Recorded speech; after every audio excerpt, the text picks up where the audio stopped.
Ийм сайхан төмөр ийм тэрэг байсаар байтал чи яагаад одоо ийм хачин жижиг юм худалдаад авчваа гэхэд байхгүй.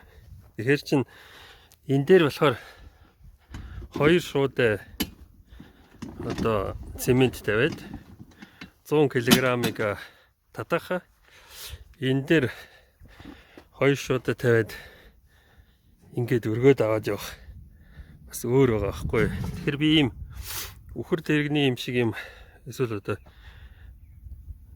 тэрэг гэдэг чинь ийм юм зөөж чадахгүй гэсэн байхгүй. Зөөж чадахгүй. Тэр нь бас бодсон. Одоо юу гэдгийг үхэр тэрэг үхэрнүүдийн хувьд бол бас хүнд байдсан болов. Ягаад ийм 4 дугуйтай болгочтгүй одоо олон зуун жил амьдэрсаар ирсэн болоо гэж те. За энийг аваад явна да. За хашаанаас тийшээ 2 км юм уу тиймэрхүү зайд байгаа уулцсан шороонуудыг очиж үзэх гэж байгаа юм.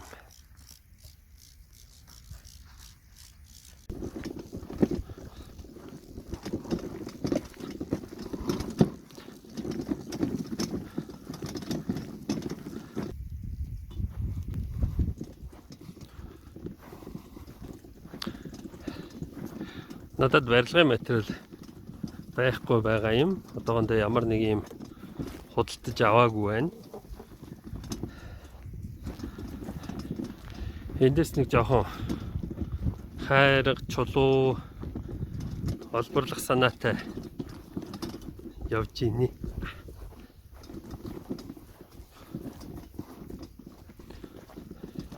Энд бол шавар байна. Шаврын цэвэрлж чадвал илэс байна.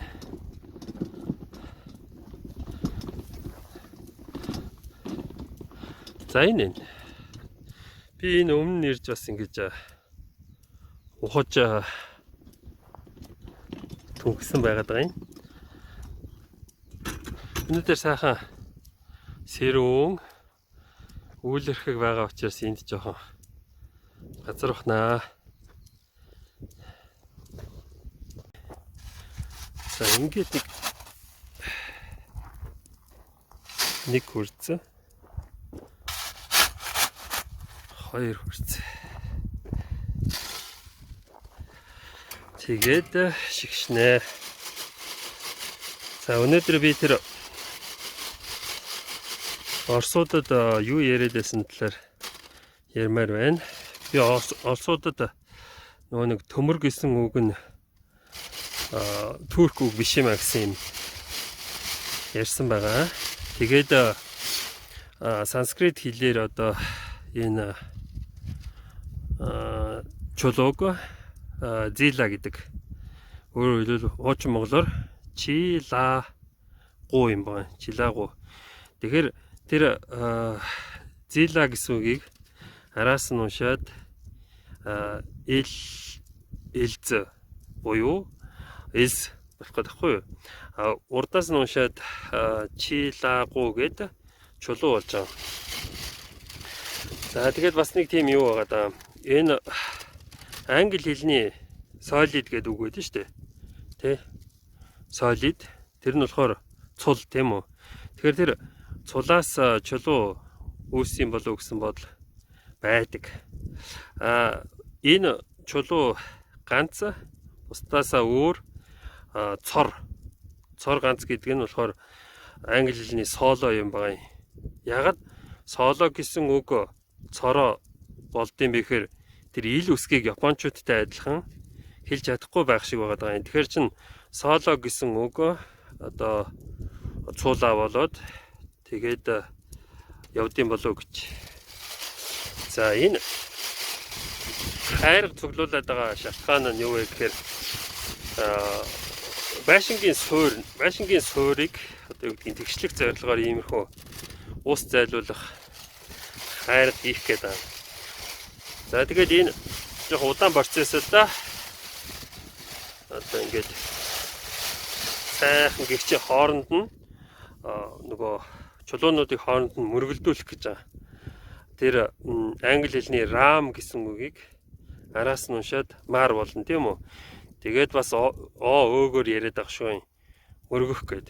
RAM ингээ хооронд нь RAM буюу мөргөлдүүлээд ингэж цэвэрхэн болгоод авчаамаа. Тэгэхээр хоёр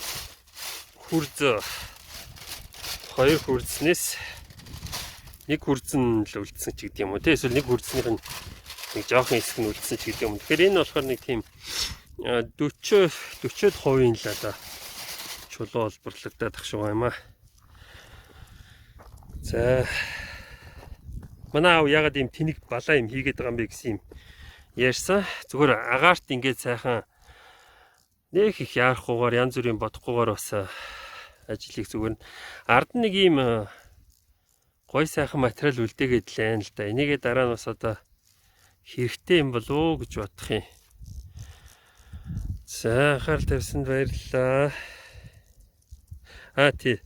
Нэг иймэрхүү хэмжээтэй юм аваад явах ч байна. 30-40 минутанд иймэрхүү юм цуглуулж байна. Өөрийнхөө бас хэрэг хэмжээг мэдчих хэрэгтэй. Хүн чинь хүнд тэгээд хол зөөгөөд явахар ч бас хэцүү шүү дээ.